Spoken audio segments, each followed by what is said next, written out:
Last session we completed the 9th chapter of the Geeta, and that was halfway completed. Out of 18 chapters, half the journey is over. At this stage, the knowledge is already flowing. Krishna is speaking, Arjuna is listening.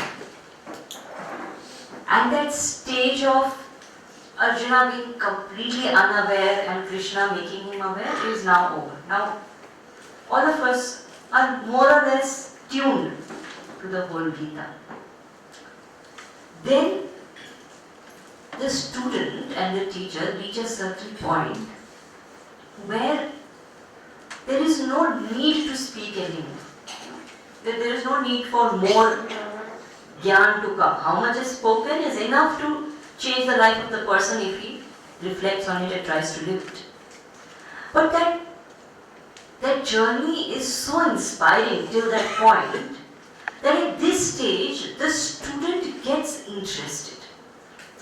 Now it is not need-based. Now it is more out of love, more out of interest, more out of inspiration. So both the teacher and the student at this stage, if really the journey has been as fruitful as it should be, reach a point where both are extremely inspired and interested. To such an extent that the teacher is ready to teach more and more again and again. Both points are important. More and more and again and again. Maybe the same thing will be repeated again and again. Maybe some new things will come up, but the teacher wants to give. There is an urge to just keep giving. And the student also is so inspired that the student wants to hear more. There is a certain love developed for the subject. There is a certain interest developed for the goal. There is a certain reverence and connect developed with the teacher. Now it is no longer a need-based thing, neither now the teacher is going to struggle to maintain the interest of the student, nor is the student going to struggle to remain interested. Now that phase is over. It is like falling in love. Initially, both are trying to maintain the relationship, make sure that they don't leave, make sure the relationship is built up, etc.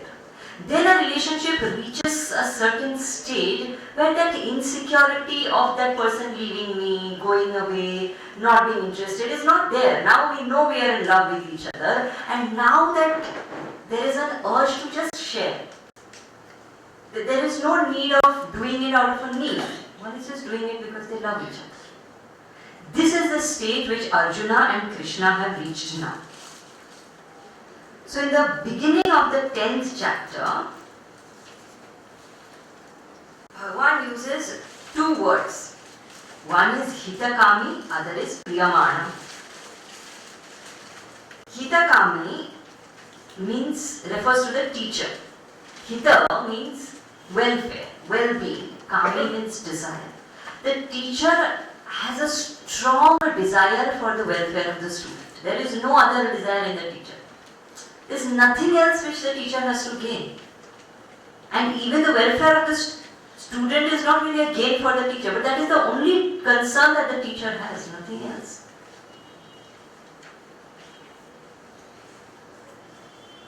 I don't know how many of you managed to see that movie on a quest. If you haven't seen, there is another screening on 12th, I think. 12th? Yeah. 12th of April. On a Quest is a movie made on the life of Gurudev. It's a very inspiring movie. If you have the opportunity, you must watch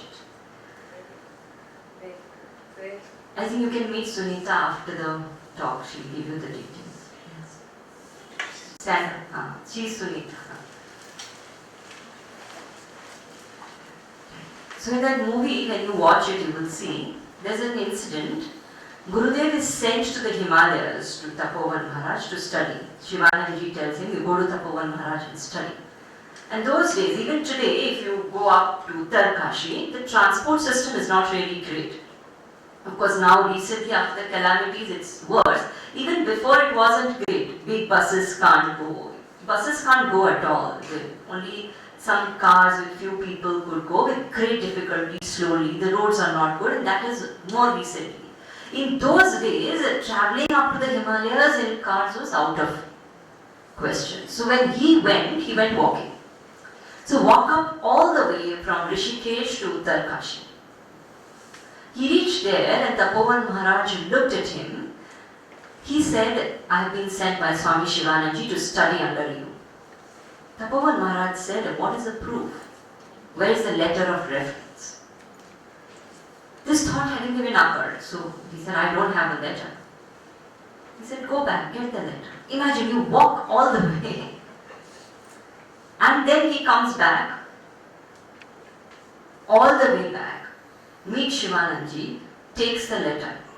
And when Shivananji is writing the letter, Gurudev asks him, saying, I didn't know all this, but you must be knowing Tapovan Maharaj, and you know he asked for a letter. Why didn't you give me the letter beforehand? It would have saved me one trip. He said, you didn't understand the point. He's not even interested in the letter. He wants to know how interested you are. Any ordinary person, you walk up in that kind of a weather, in that kind of a terrain, go all the way there and say, I want to study genuinely, and the reply you get is go back and get the letter. You say, forget it, I'm not coming back here. And today's day and age, so definitely. They'll say, I'll study from the internet, it's okay. Google Guru. No need to go to such a Guru. So he was testing the person. And that's why Shivananji makes a very important statement. He says that teacher is least concerned with your pleasure or displeasure, your comfort or discomfort. The teacher is only concerned with your growth, your evolution, your welfare. Hita Kamni. That's all that matters. Sometimes the teacher may do certain things that makes the student even hate the teacher. But that's the price the teacher pays for being a teacher. That's it. There is no choice. Because the only concern for the teacher is the welfare and growth of the student. Nothing else matters. Teacher is not concerned about becoming popular with the student or becoming the favorite teacher of that student. If all that is the concern, the teacher is not even a teacher at that point. From the standpoint of the Geeta, the quality of the teacher is Hitakami. Nothing else matters except the evolution of the student. For the sake of evolution, anything the teacher will do. That is the quality of the teacher. And how should the student be? It says Priyaman. It's a very beautiful word.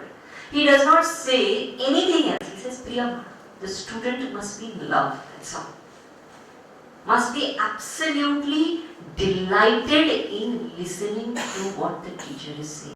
That delight, if I have, that joy, that enjoyment in that interaction with the teacher, then I have reached this stage. I am ready for what is going to come next. Because what is going to happen in the 10th and 11th chapter is something completely different from what has happened so far. It's going to be something very special which is going to happen. So for one to be ready for that, this quality is important in both the teacher and the student. By now the teacher should be only interested in the welfare of the student. So that much of compassion the teacher should have invoked in oneself, and the student should be delighted in the knowledge. Then what is going to unfold now is going to make sense. Because now it is not need-based. If Krishna stopped after the 9th chapter, Gita could be completed. But now it's love. Now it's just sharing. Now it's a very different level which Krishna is going to lift us into. So because Arjuna has reached this level, now Arjuna makes a very special request. You know, when somebody is interested in someone, then it is that they want to know more about him. They want to see more of him. They want to understand him better. Already Krishna has explained quite a bit about creation and how the creator is and how creation happened. All that we saw in the 8th and 9th chapter was all about creation and created and how the cause and the effect, everything. So more or less he has explained. And if you remember, in the 9th chapter we mentioned that therefore Krishna says, see God in everything and everyone. Now Arjuna says, I want to know more. I want to know how to see you in everyone. How are you in everything? So this chapter, this 10th chapter of the Gita is called Vibhuti Yoga. Vibhuti means glory. So how to see divine glory in every aspect of life, in every aspect of creation is what is given in this chapter. So Vibhuti Yoga is actually not a practice which is being spoken about. Vibhuti Yoga is not a specific thing which is being spoken about. Vibhuti Yoga is a vision that is being given. A vision to see divinity in everything and everyone. First aspect.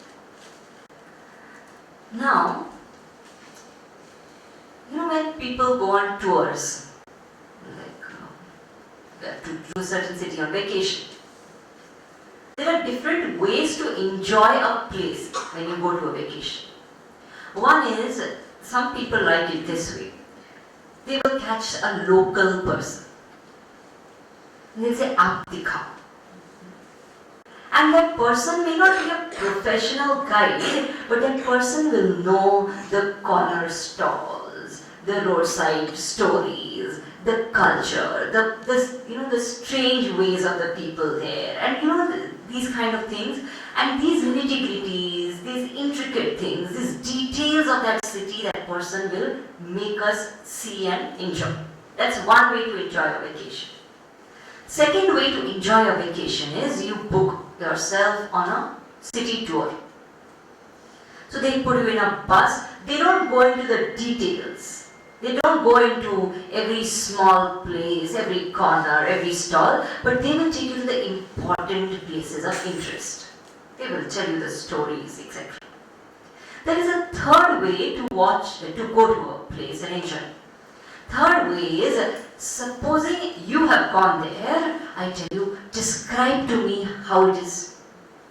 So you describe to me, and then you show me some photographs, and then you show me some videos. Now there's YouTube, so you say, see YouTube, these videos are there, this place, that place, history.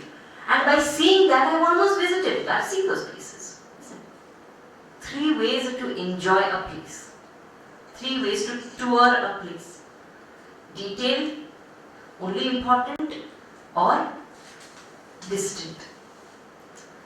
Here, Krishna is now going to take us on a tour of creation. And this tour of creation is going to include all three. Details, important places, and also the distant understanding. Because there are certain things you can't really reach. Creation is vast. So now it's going to be a very fascinating tour of the entire creation, where Krishna is going to point out each thing, saying, here you see divinity, there you see glory of the Lord, here you see. So it's very fascinating. He's just going to point out different things now. And you will see there will be nearly 80 glories which he's going to talk about, 80 vibhutis. And by presenting these 80 vibhutis, the entire creation is covered, saying, not only these, everything else. Second aspect here is that Krishna talks about details, saying everything I am. Second, he says in those things also, the best and the most important things, that I am. Those things which are reachable, that I am. Those things which are unreachable, that also I am. I am means Bhagavan. It doesn't mean Krishna as the blue boy of Vrindavan or the king of Dwarka. No.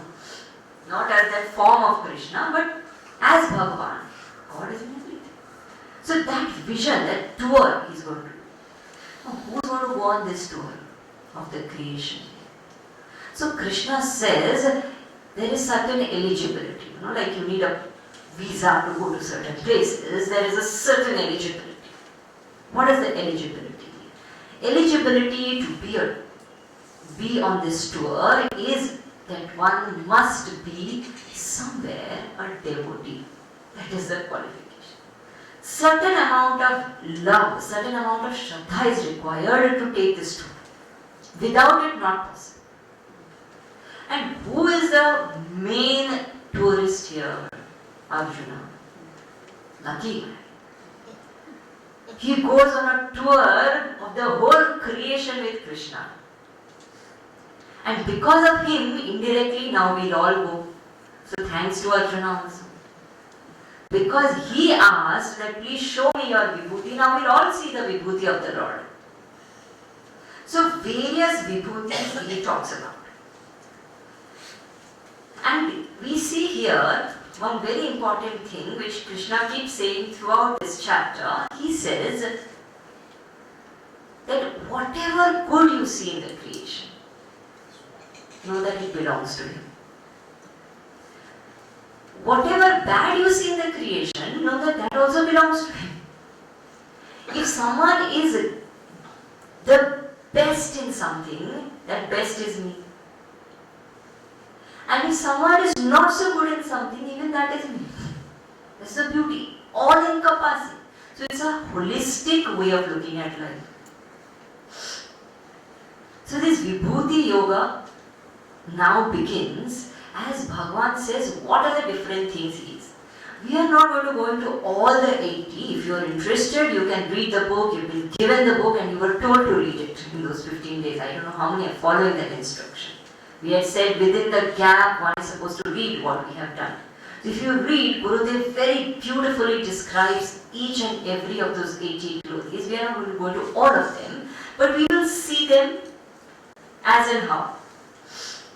So first Bhagavan says, what is the most amazing thing about the creation?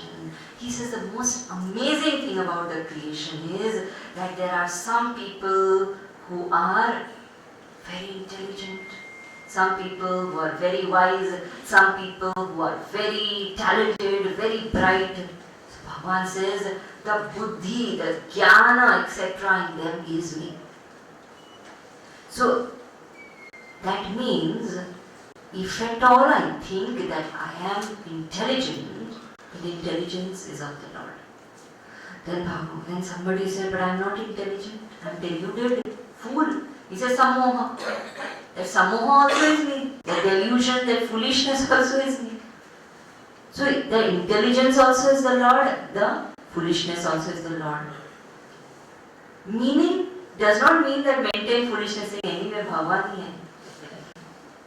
What it means is that if at all it is there, there cannot be a sense of degradation towards anything. No contempt is allowed. One can correct, but one can't contempt.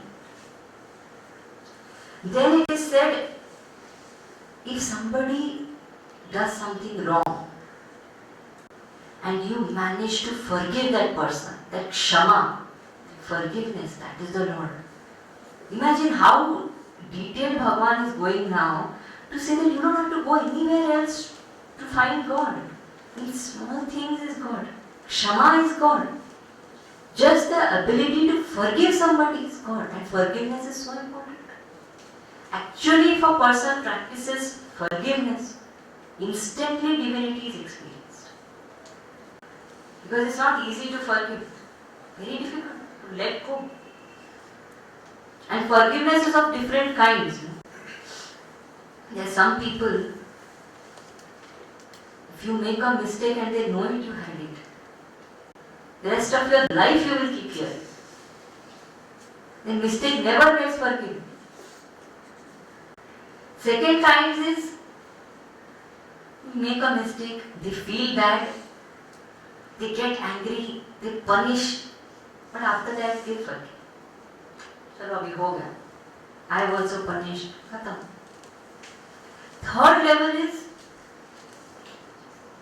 you do some mistake, they forgive, they get angry, but then they forgive. No punishment. So at least that much. Fourth is, you make a mistake, they forgive, but for the rest of your life you will hear, मैंने तुझे माफ किया था ना उस time.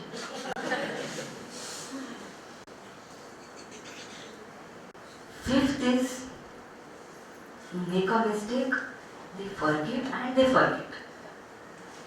Sixth is even higher. Sixth is where I make a mistake and the other person doesn't even treat it as a mistake. Doesn't take offense to forgive. That's the highest level of forgiveness. And that is where one has to reach actually. Why do I have to forgive? Question is that, why should I practice Shama? Because this is a question which comes again and again. Then why are you telling us only because we come to your Geeta class? Nobody else is forgiving. Look at the kind of things they are doing.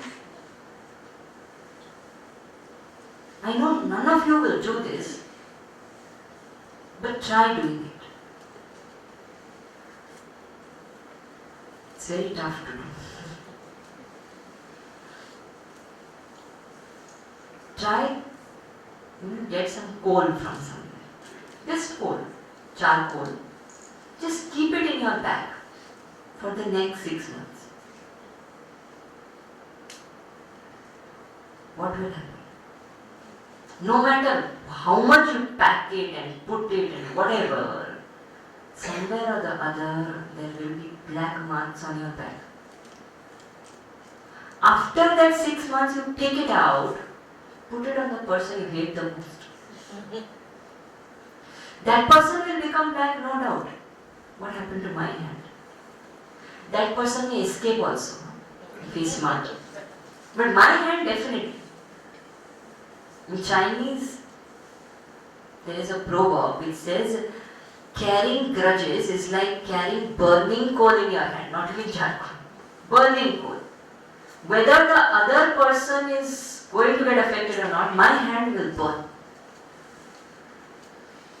So forgiveness is never for the other person, remember this. Forgiveness is for my peace, because I love my peace. Why should I be punished for the mistake of another person? He has done wrong and I am punishing myself. Not forgiving is a punishment to myself, not to the other person at all. Therefore, let go. Forgiveness does not mean not taking action. Action must be taken. Forgiveness means not having any grudge inside. That is what Krishna tells Arjuna to do. Don't hate them, but kill them. What needs to be done, but not because I have bitterness inside. It's a corrective, functional action. Like a mother corrects a child, not out of hatred. Like a surgeon cuts the stomach of a patient, not because he wants to kill him. There is nothing bitter, negative inside, but the action outside, if it needs to be done, it is essential to be done.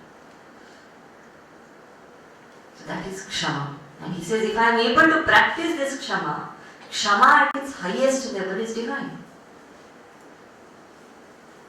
One has to be very, very pure, very, very divine to really forgive, actually. Without holding on to the higher, to practice forgiveness is impossible. It's very easy to give examples. Jesus said, forgive them because they know not what they are doing. To practice is very difficult. Very difficult.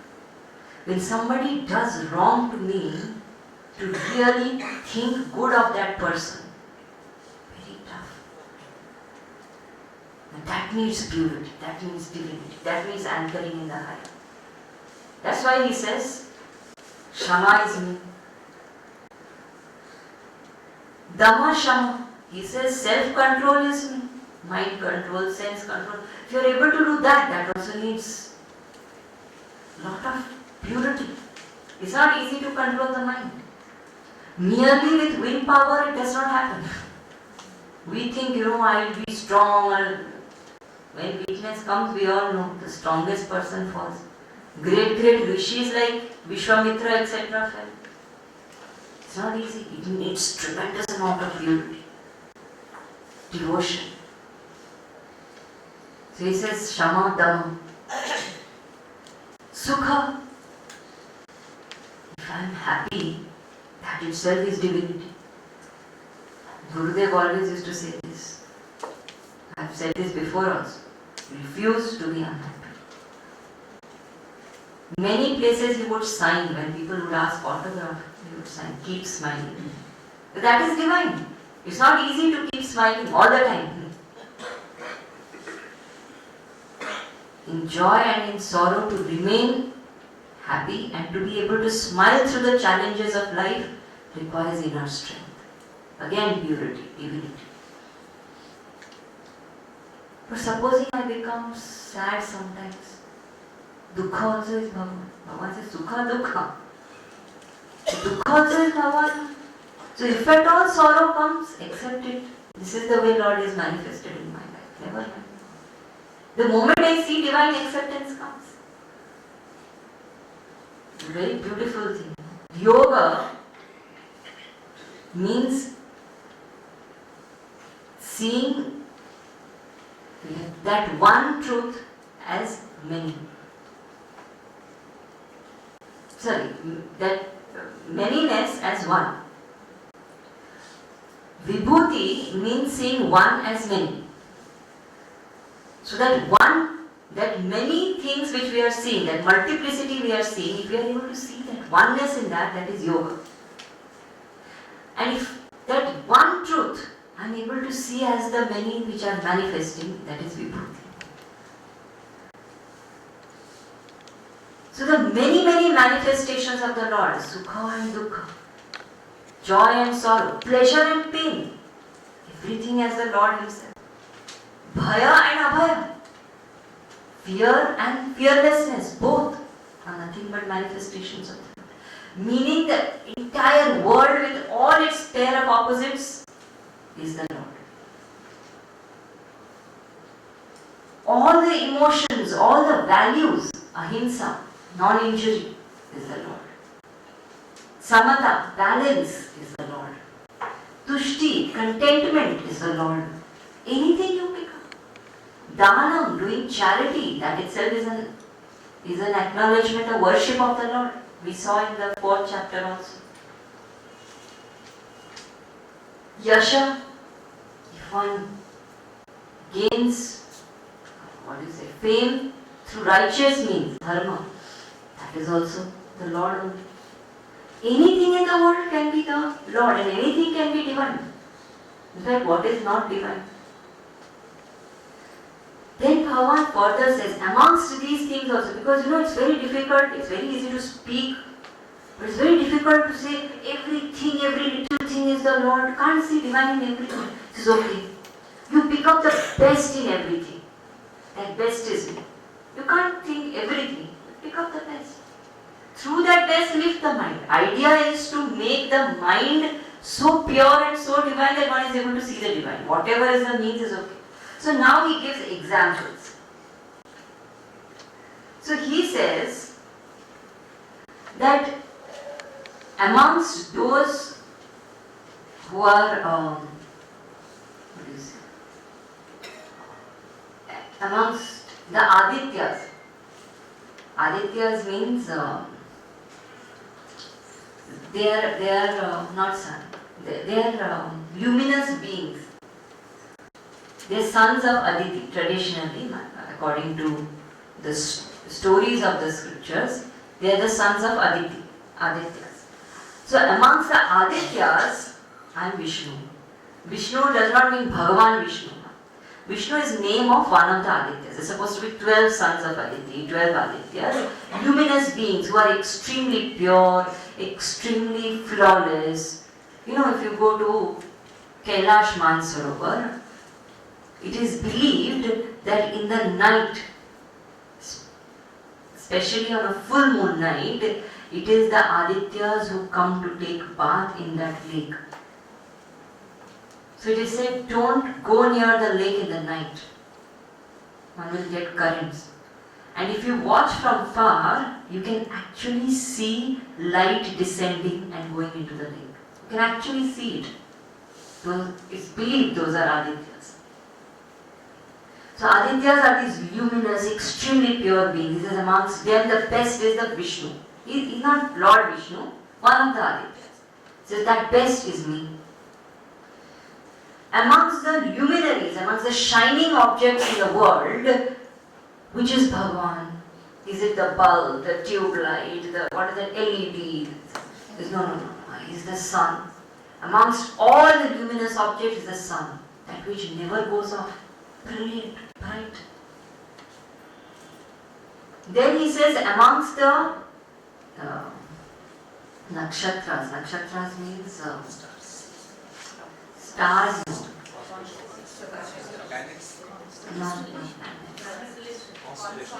No, not constellation. Nakshatra here means what do you say? Some cosmic bodies in the space. Amongst all the cosmic bodies and the moon. So sun also is, moon also. Amongst the Vedas and the Samaveda. Amongst the 4 Vedas, it is said Samaveda is the best, not because it has better content. Content in all Vedas is the same, but the Samaveda is written in a particular tune. It's a syllable Veda. Musical. So it's easy to chant. Easiest. He says, that's why it is most popular, it is said. He says, that's why Samaveda is me.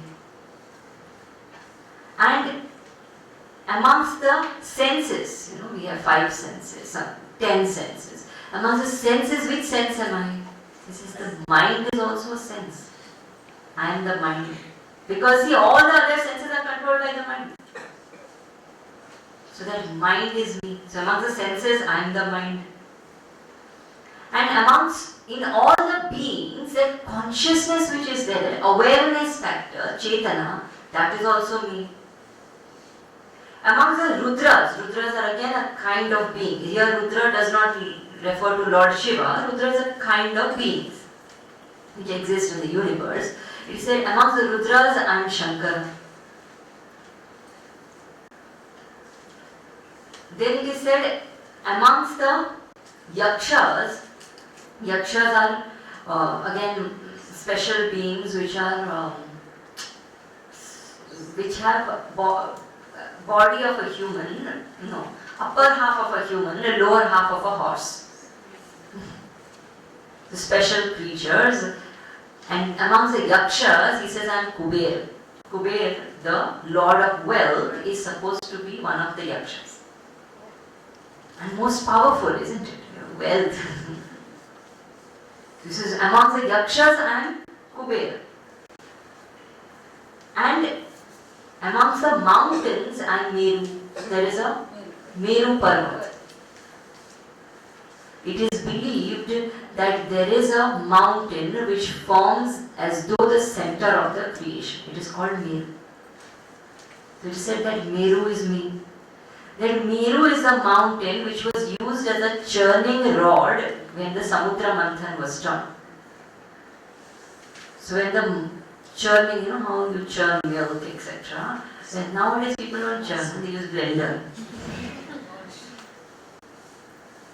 But earlier days when they used to churn, so the ocean had to be churned. Now you have to churn the ocean, you need a big churning rod, isn't it? So they said the best is bring the Meru mountain. So the Meru mountain was actually used as a churning rod for the Samudra Manthan. It's supposed to be believed to be the biggest mountain, the highest mountain. So this is amongst the mountains and Meru. What about people?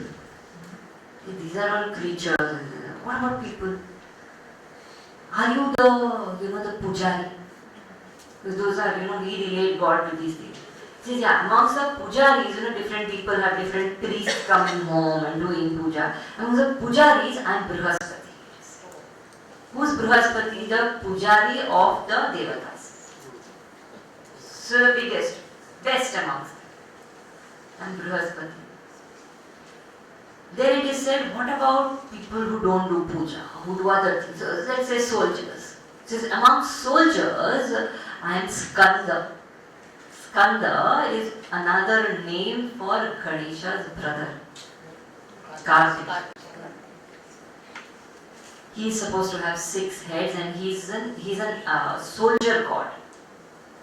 In the south, he is more popular. Here, in the western side of the country, not very popular. In that form, the south is very, very popularly worshipped.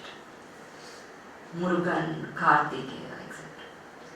So, he is supposed to be a very brave god and a soldier god. So, amongst the soldiers and Skanda, amongst the rishis and Bhrigu. This Bhrigu Rishi was a very great astrologer and a very bold kind of a rishi. Now, astrology, remember, is not a superstition. Astrology is a science, but it is not an absolute science. Very important to understand this. Astrology is a predictive science and not an absolute science. Like there are different predictions. You have weather forecast. It's a predictive science. They can predict that there will be rains here. Rains may not happen. They can predict that it will be sunny today. It may not be sunny, it may be cloudy. It's predictive science. Astrology similarly is a predictive science, but it is a science. So there is a certain technique, there is a certain calculation by which, observing the position of the planets and various other factors, certain predictions can be made, but they are not absolute. Remember, these are only predictions. What is absolute? In the behavioral plane, absolute is only human mind. Nothing is more powerful than human mind. Therefore, if my mind is strong, I don't really need the prediction. I can just go by my mind. But if I need certain indications, certain things, I can take help of sciences like astrology, knowing clearly that it is not absolute. Don't say Jyotish ne kaha to kaya, ho gaya. A lot of people do that. They take it as the absolute. It is not absolute, it is predictive. Any good astrologer will also tell you the same thing. If they are sincere to their signs, they will say this. That I have said this based on prediction, but ultimately it's you. You have to decide. If you want to do something else, you can. Human beings have the choice, the freedom to make or mar their own destiny. Nothing is absolute. So ultimate power is of the mind, but astrology is a science. So supposing somebody says amongst astrologer who's the best, he says Bhrigu, because he's written the Bhrigu Samhita. Bhrigu Samhita is a very special text. It is said it has the prediction of the future of each and every living creature ever. Imagine the genius of that Bhrigu Rishi to be able to predict everybody's future. Everybody's, who is ever going to be born also. Everybody's future is there. So that is, he says, amongst astrologers, I am Bhrigu. Girami asmi aksharam. Ekam aksharam. So he says, amongst the alphabets, I am A, the first alphabet. Why A? Why not some other alphabet? You know, the first sound which comes out of a being is A. When a child is born, even to cry, the first sound is A. To speak, the first sound is A. Without A, no sound can be made. Even if you say ka, kha, ga, kha, in that A is there or not? Without A, you can't say ka. So A is as though the basis of all sounds. So therefore he says, I am A amongst all sounds. Yajnanam japa yajnosmi. Amongst the yajnas, amongst the various sacrifices, selfless actions. Which selfless action? He says, I am japa. He says, amongst all the selfless activities, I am japa. Why japa? Because it's the easiest. You see, Bhagavan is becoming available to us through the Vibhuti. He doesn't want to be something which is unreachable. So he says, I am japa. Japa is the easiest yajna to do. You don't need fire, no havan kund, no samakri, nothing, just chant the name of the Lord. This is amongst all the selfless actions, I am japa. Sthavaranam Himalaya. He says, amongst the immovable objects, I am the Himalayas. The glorious Himalayas in which so much of spiritual vibration is there. That is the beauty of the Himalayas. There is something special there. You go there, you will know the power of those mountains. When I was younger, I never been to the Himalayas until I came to the mission and started traveling with the Swamiji's here. I used to wonder why in our culture they worship a mountain, a river. It's weird. And I didn't realize it till I actually went there. When you reach that place, you realize what a power that place has. Just being there makes the mind quiet. Of course, if one is available. Otherwise, in the best of places, nothing happens. But there is a power. That is the reason they say when you do your prayers, face the north. North is the Himalayas. Not because north has some special power. Also because the Himalayas are very interestingly so densely populated by sadhaks, great rishis, great sadhus, they're sitting there and meditating, day in and day out. So when we wake up in the morning, face the north and meditate, the collective vibration of their sadhana is absorbed by the mind. So the greatness of the Himalayas. Then he says, amongst the trees, I am Ashwatha. Ashwatha is a peepal tree. Why he says peepal tree, we will see in the 15th chapter. So I am not going to it now. You have to stay with us till the 15th chapter. And he says, amongst the Deva Rishis, because there are many Deva Rishis also. Amongst the Deva Rishis, I am Narada. You know, Narada, very unfortunate. Very unfortunate. I really feel sorry for him. such a great master, such a great devotee, such a great missionary, teacher. And this media, they popularize him like a cartoon character. Very sad. One antenna on top. Very, like a caricature kind of a person going and doing some kind of gossip here and there. That is not Narad. You read the scriptures, what a man. Complete alchemist, transforming people after people. Ratnakar he transformed, created Valmiki. Prahlad he transformed. Dhruv he transformed. Every person he met he transformed, inspired, put them on their path. Helped them discover their potential. What a man. What must be his devotion? 24/7 he chants the name of the Lord. You think about it. 24 minutes continuously with devotion can be chanted. 24/7. Narayana, Narayana. What must be his purity, isn't it? And what level they show him as? A gossip monger, some kind of a...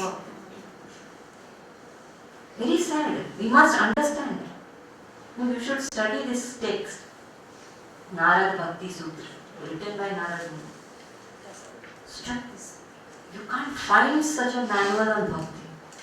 So beautiful. So logical. Then we understand the depth of that master. And what spirits he had, what urge to serve, what compassion to go out into the world again and again, meet devotees wherever they are, inspire them.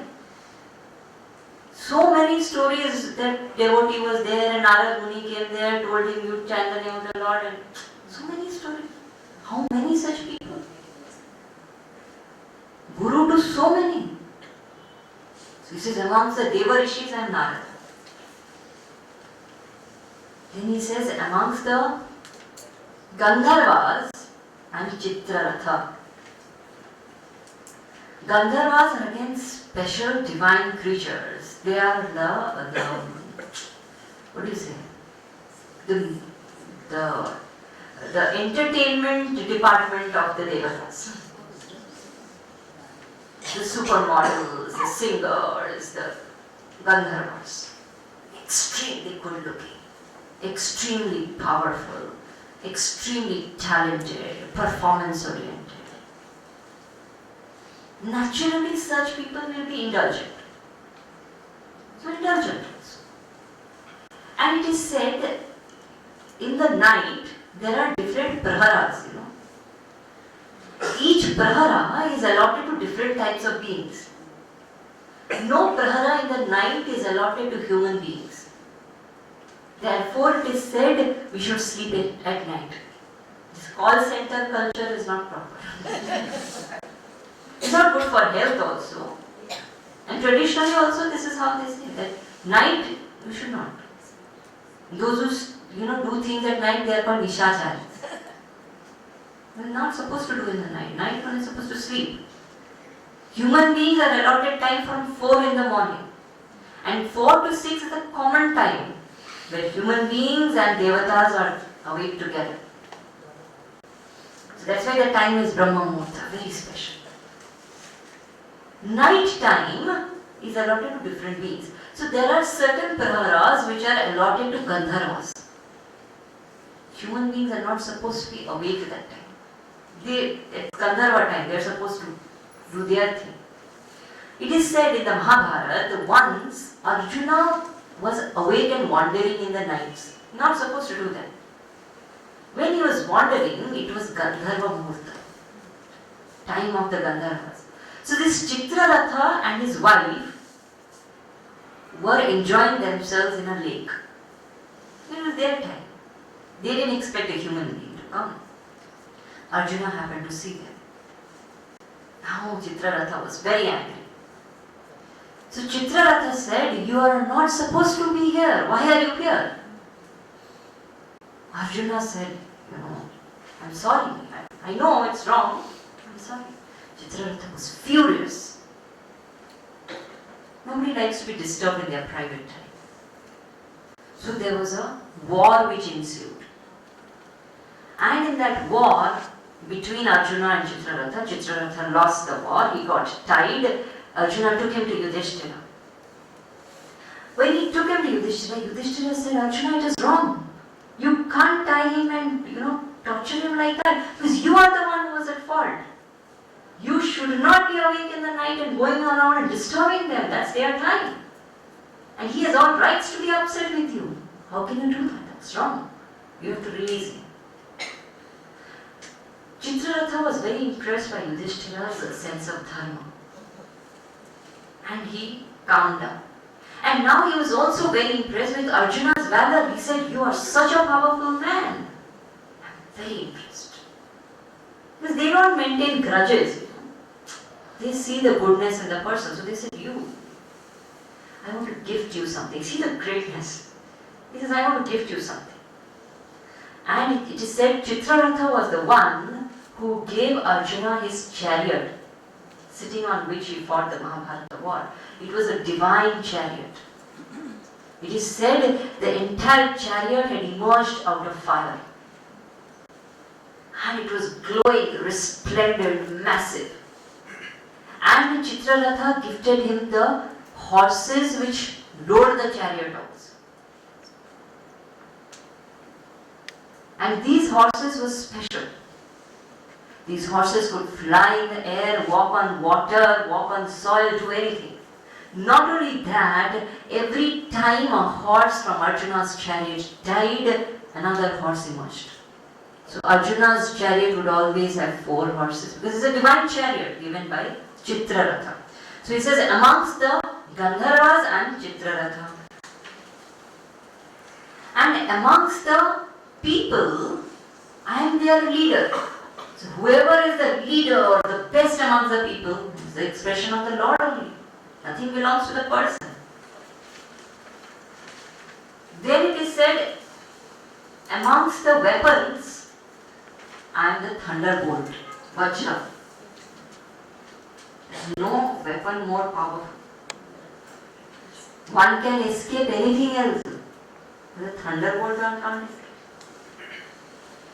No technology is there in the world to save one from that. Falls, it falls. Finished. Because amongst weapons I am thunderbolt. Dhenunam asmi kamadhuk. Amongst the cows I am kamadhuk. Kamadhenu. Wish fulfilling cow. Amongst the snakes I am Vasuki. Vasuki, that Samudra Manthan I was telling you, Meru was a churning rod. Vasuki was a rope. Imagine the snake is there. And it's very interesting. When the snake was decided to be the rope, they thought how to pull it. From the tail you can pull, from the head how? So the Devatas did a little manipulation. They gave the head side to the Asuras. Tail side they held. So Vasuki. And amongst the Nagas and Ananta Naga is the 1,000-headed snake on which Vishnu sleeps. And the 1,000-headed snake is very beautiful symbolism. Vishnu lies down and this snake is there and there are 1,000 heads and they are bending down like that. That sight is so beautiful. This 1,000-headed snake represents 1,000 thought possibilities, 1,000 sense indulgences. Poisonous can actually kill us. Our own thoughts kill us, isn't it? But when these 1,000-headed thoughts are bent down towards the Lord, then there is absolute peace and stillness. How comfortably the Lord sleeps. When the 1,000-headed thoughts are bent down to the Lord in such a peaceful state, even Lakshmi is at our service, sitting there and massaging his feet, isn't it? So beautiful. He says, that 1,000-headed snake is me. Then he says that I am also Yama. Yama, the god of death. So don't think I am life only, I am death also. Death happens, that is also the Lord. Amongst the Daityas are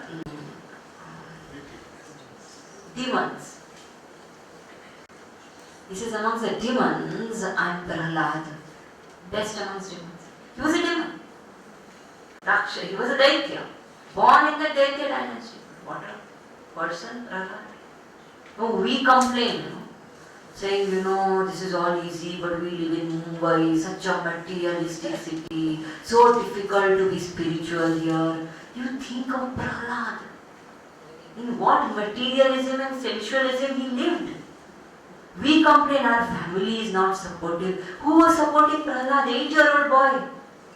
His own father wanted to kill him. Just now he celebrated Holi.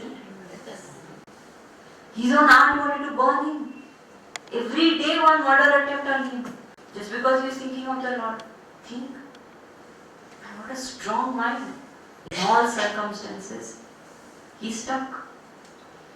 I am a devotee, I take the name of the Lord. Then he says that amongst the birds I am Garuda. Garuda is that bird which Lord Vishnu rides and which can go into any part of the creation. And the Garuda, if you see, hold a snake in the hand, in the beak. If you see the picture of Garuda, Garuda is always holding a snake.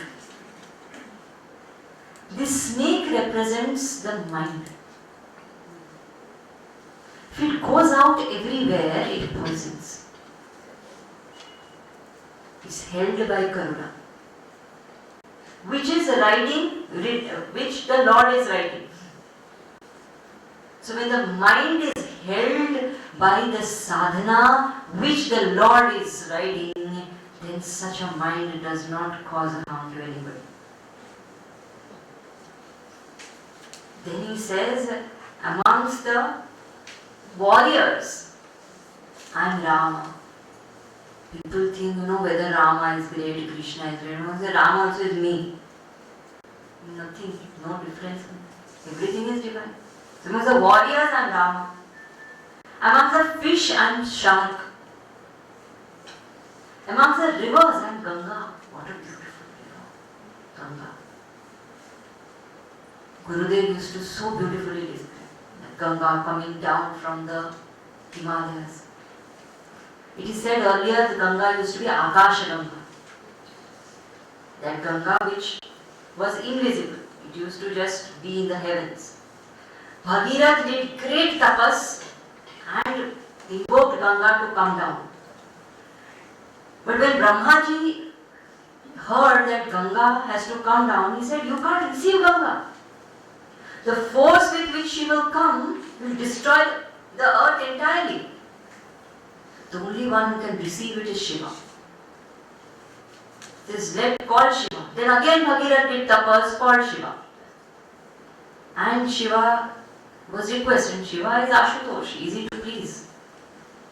So Shiva said, okay, you want me to receive Ganga? I receive. Bhagirath was happy. He invoked Ganga. Ganga came down, Shiva received her in his locks and disappeared. Bhagirath said, Are Rama, I want him to come down. Again he did tapas. Again Shiva came. So he said, Are you locked her in your matted locks, I want her to come to the earth. He said, you never told me, you only told me receive her, I received.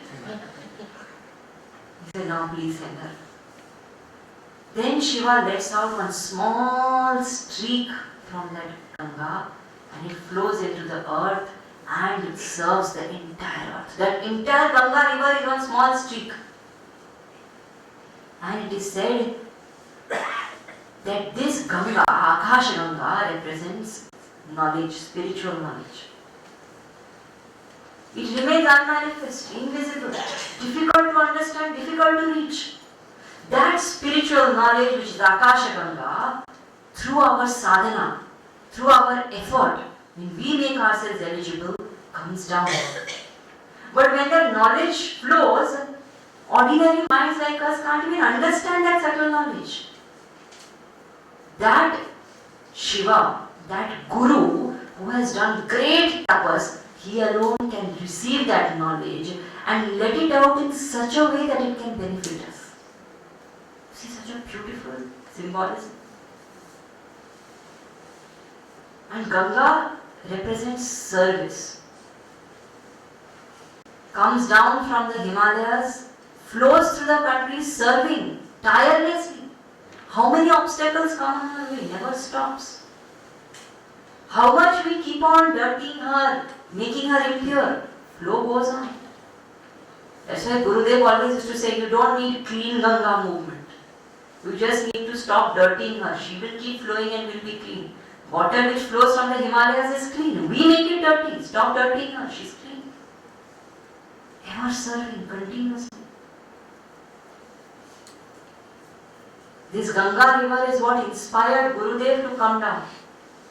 When he was in the Himalayas and inspired, sitting near the Ganga, he thought that like the Ganga is going down from the Himalayas and serving the whole country, if I can go down and serve the nation, then will my knowledge be fruitful. And he came down.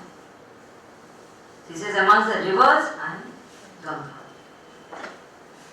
And amongst the heroes, I am Arjuna. So he says, I am you also. Don't think I am only other people, I am you also. So he says, I am birth also, I am death also, I am existence also. Wherever you look, I am. So then he says, amongst the mantras, I am Gayatri. Gayatri, remember, is not a mantra to a Devi. Gayatri is a mantra for the sun. Gayatri is a meter. Meter in which it is chanted. There are many Gayatris. Shiva Gayatri, Ganesh Gayatri, different Gayatris. Gayatri is a meter. It's a mantra for the sun and through the sun for the self. So it's a mantra to awaken the intellect to the self, which illumines the whole creation. So he says, amongst the mantras, I am the sun. Amongst the seasons, I am the spring. Just now spring is starting. Supposed to be starting. Now we have messed up the whole season cycle. Spring is supposed to start now. So you are only good things. What about bad things? He says, no, not only good things. And bad things also. Amongst all the deceits, I am gambling.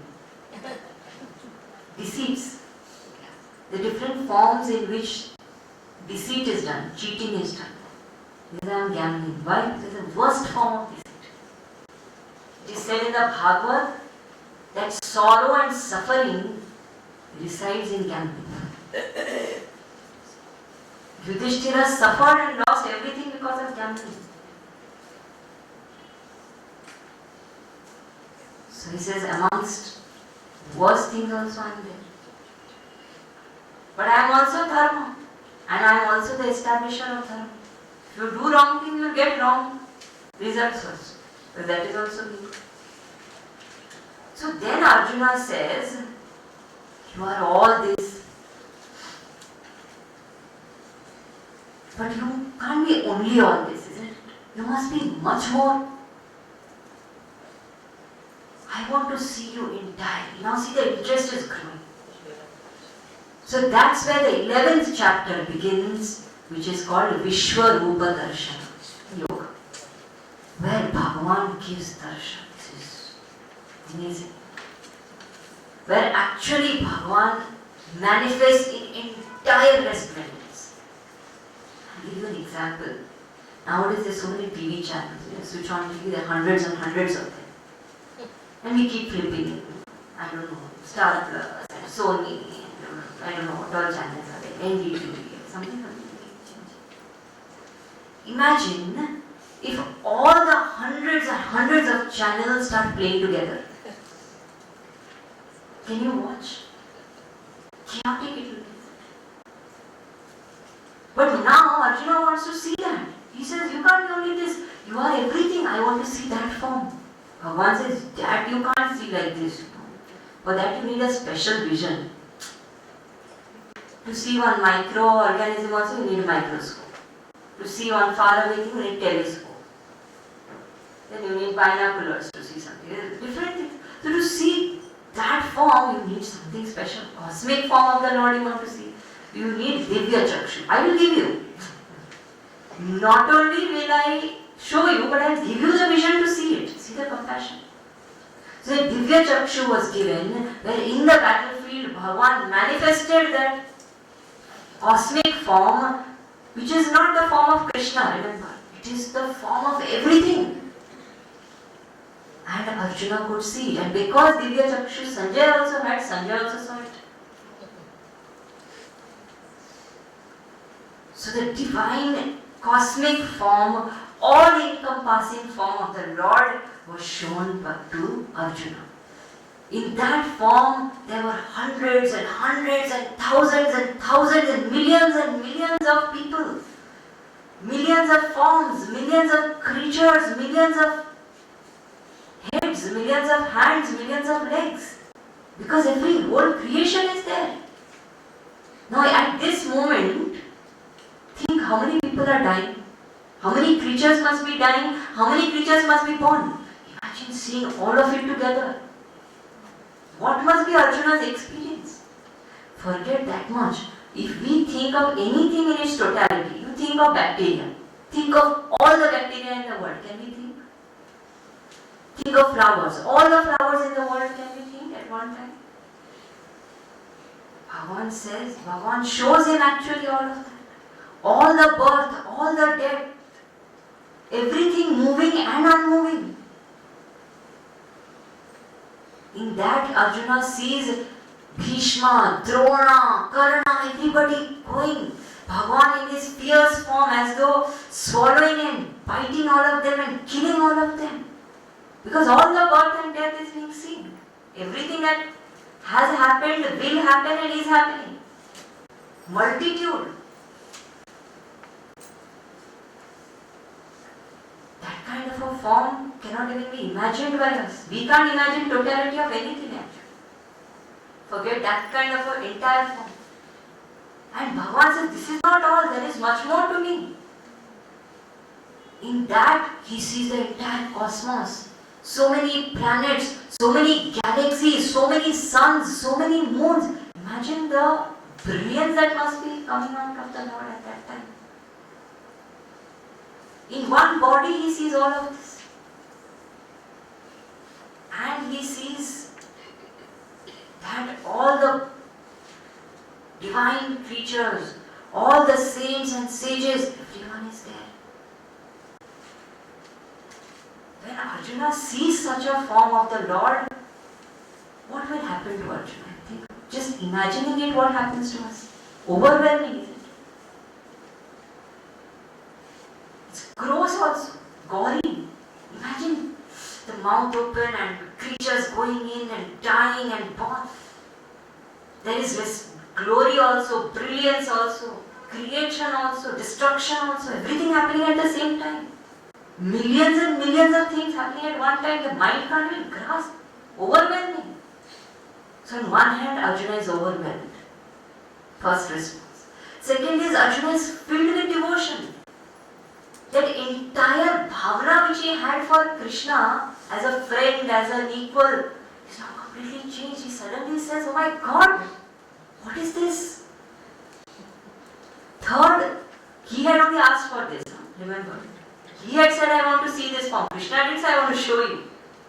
But once he's got into it and he's actually seeing, he's now scared also. So much of destruction and creation to see together is not easy. Fourth is, there is so much of detachment because he sees that the death of everybody is already happened. In the massive scheme of creation, we are only mere instruments. Even if we don't do it, what has to happen will happen. It's already happened. We are only mere instruments. So there is complete detachment. And Arjuna says, I'm so overwhelmed, Krishna, but I can't see this anymore. Please stop. I don't want to see this. You please show me your normal form. And not your form as Krishna. You show me your form with your four hands, with Shankha, Chakra, Gada, Padma. Very symbolical, the form of Vishnu. Blue in color. Why blue? Because when human eyes see anything which is immeasurable, it looks blue. That's the nature of the science. Look at the sky. Sky is not really blue. It appears blue because we can't see the extent of the sky. Ocean is not really blue. It appears blue because we don't know the extent of the ocean. Anything that I can't gauge the extent of looks blue. So Vishnu is blue in color, meaning infinite. We don't know the extent of the Lord. Holding Shankha, Chakra, Gada, Padma. Why Shankha? Shankha represents the call of dharma. The Lord is the one who constantly drives the individual towards dharma. So many situations come into our lives unasked, which again and again give us opportunities to go to the path of dharma. Chakra represents the changeless amidst the changing. You see the Lord standing with the chakra. The chakra is continuously moving, the finger is still. Amidst all the changes that are happening, the continuous movement in the creation, there is a still, serene, changeless substratum, the finger of the Lord. Changeless amidst the changing. Gada represents holding, giving up the ego in the hands of the Lord. But the Gada has a big head and a slim body, like our ego, isn't it? Big head. But when the Lord holds it, then it becomes divine. That same ego, when we give it in the hands of the Lord, it is divine. And Padma represents absolute detachment. Living in the world, not affected. Blooming in water, never wet. Padma. So he says, you show me that form, that is at least soothing. This gory form I don't want. Earlier he asked. Many times it happens to us also. We ask for something. You may have asked saying, we want Geeta talks. Now you may be getting tortured. Can't help it. You asked. Now I'll come till it's completed. So Bhagavan gave Arjuna whatever he asked. But now he says, I know. You are that indestructible truth. You are that absolute. You are not Krishna also. You are everything. Every form he could see in that. Every possible form. He says, you are all of that. But show me that form. And Bhagavan is so compassionate. He is an obedient Bhagavan. So he showed him that form also. Then it is that Arjuna suddenly remembers that, oh my God, what have I done? This is the feeling which Arjuna has now. He says, what I just saw is the divine form of the Lord. But all this while, how was I treating him? Sometimes teasing him, troubling him, nagging him, calling him names, because they were friends, how. So he says, oh God, I called you names. I just called you, hey Krishna, like that. I didn't even think of him like this. He says, please forgive me. Please, I'm sorry. I didn't know you were like this. In my ignorance, I treated you so disrespectfully at times, unknowing, without knowing the glory.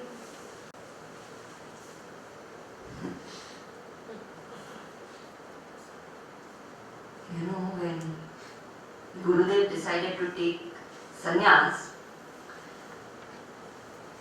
Shivananji said, we can't give you sannyas just like that. Go travel the country. Live like a sadhu. without money, without respect, without an identity. Go see how you feel. If you still feel like, then you come back. It's not easy. Gurudev went. And he said he faced many things. He went to satsangs, he got respect, he got disrespect also. People gave him half-eaten food. He slept under trees. Some people insulted, ill-treated. The sadhus don't have respect even today in the country. People treat them anyhow. He went through all of that. Now imagine those people who treated him like that. Would they know that one day he will be Swami Chinmaya? How would that person feel if they faced him later? Is that feeling which Arjuna gets? I remember I went to somebody's house. In that house there was one particular sofa and I went there to sit. He said, "No, idhar mat baith." I said, "Why?" He said, "You know, Swami Tejomayananda had come and sat here when he was not Swami Tejomayananda. So this chair is special." Do you imagine? What must be their feeling? That time they may not even be knowing that it will become, but their feeling. Once somebody becomes, everybody knows. So Arjuna has that feeling saying, "Oh, I didn't treat you properly. Sorry, please forgive." And Arjuna, Krishna says, "Doesn't matter. It's okay." We see Krishna's compassion. Then Krishna says, "But you see, people you are intending to kill are already killed. So what do you need to do? You just be an instrument. Nimitra matra bhava sabyasachi. Oh Arjuna, you just be the nimitta, just be the instrument and let cosmic work happen through you. It is not you who are doing it. Nobody is punished by anybody. People are punished by their own karma. That does not mean I don't practice dharma. I do what my duty is. I can't kill somebody because I'm not killing, his karma is killing. If I do that, it's my karma. But at the same time, nothing is happening through me. Example, supposing somebody murders another person, goes to the court, etc. The judge orders capital punishment. There is a hangman who actually pulls that rope and kills that person.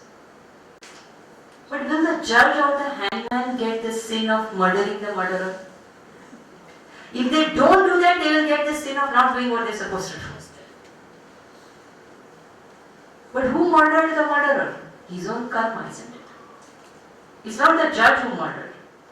Judge only was an instrument in the implementation of what was already there. And then Arjuna says, I today realized that you are not just what you manifested. This is only the manifest. There is so much more which is unmanifest, which is also you. Because the Lord can't be only those forms and those things which He saw. The Lord is also everything which is unseen and unmanifest. Now what is the use of thinking of all this? Why Vishwarupa Darshan? Why should we even think? Now you think, any aspect you think from the standpoint of totality. Absolute total. Like we said, flower, bacteria, life, planet, anything. Few things will happen. First, suddenly I will realize my biggest problem in life is an absolutely insignificant matter in the scheme of things. Absolutely insignificant. My biggest problem, biggest worry, you think of the universe. From the standpoint of the universe, what is it? One of the specks. Doesn't even matter. Not that I will not do anything about it, but it will stop worrying me so much. Immediate reduction of stress. Second, the moment I think of totality, if I really start understanding totality in its entirety, immediately what will happen is there will be humility.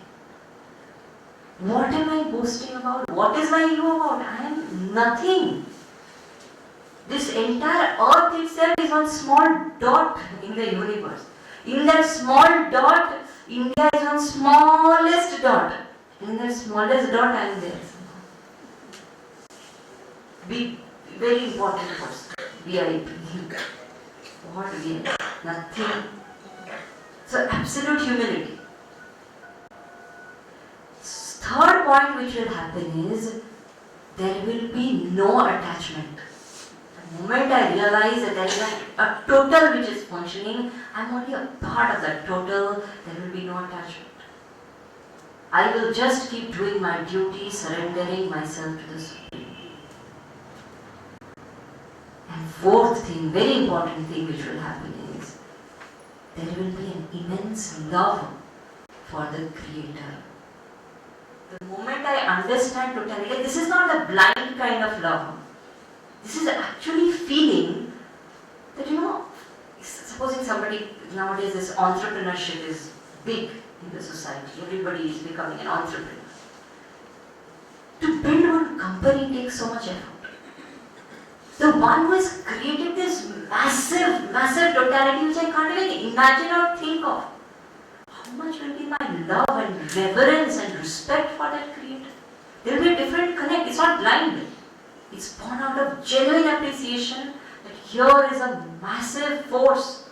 Whatever I call it, name is immaterial.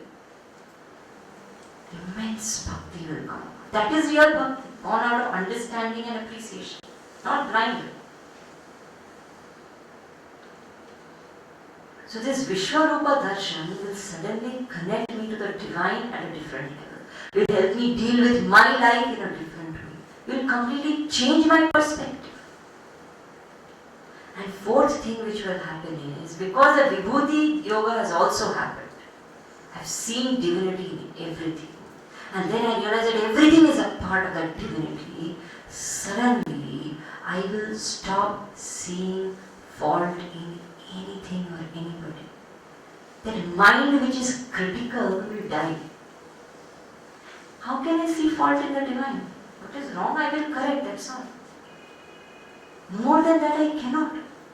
I will stop criticizing anything and anyone. How to criticize? Whatever I'm talking about the Lord. Criticize the Lord. Who am I?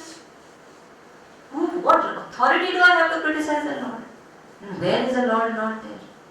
A person who is truly inspired by the 10th and 11th chapter will not be able to talk negative ever. Never. Not possible.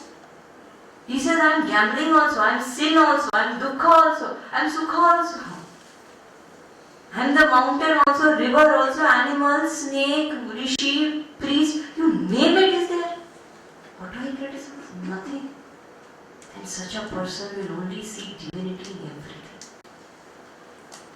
Will be absolutely humble. The Pawan Maharaj lived like that. Every moment seeing divinity.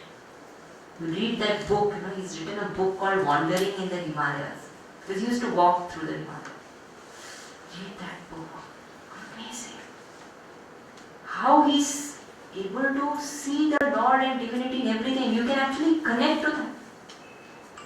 Seeing a bird, he's able to see the divine. Seeing the sky, seeing the cloud.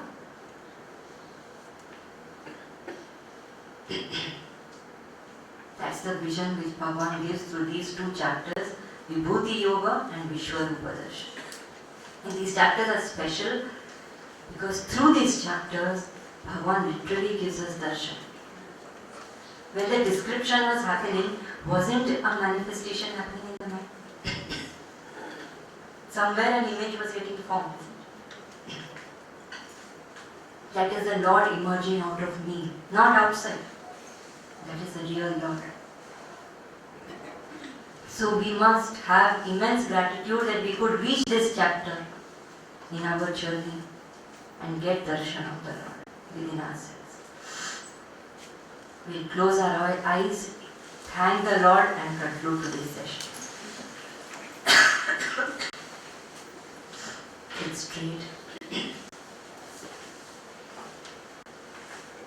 Whichever form of the Lord appeals to you, Invoke that form. Fill the heart with love, gratitude, and reverence.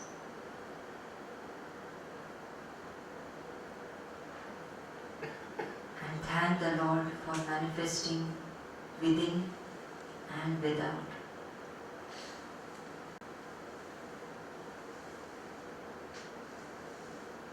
Om Asato Ma Satgamaya Tamaso Ma Jyotirgamaya Mrityurma Amritangamaya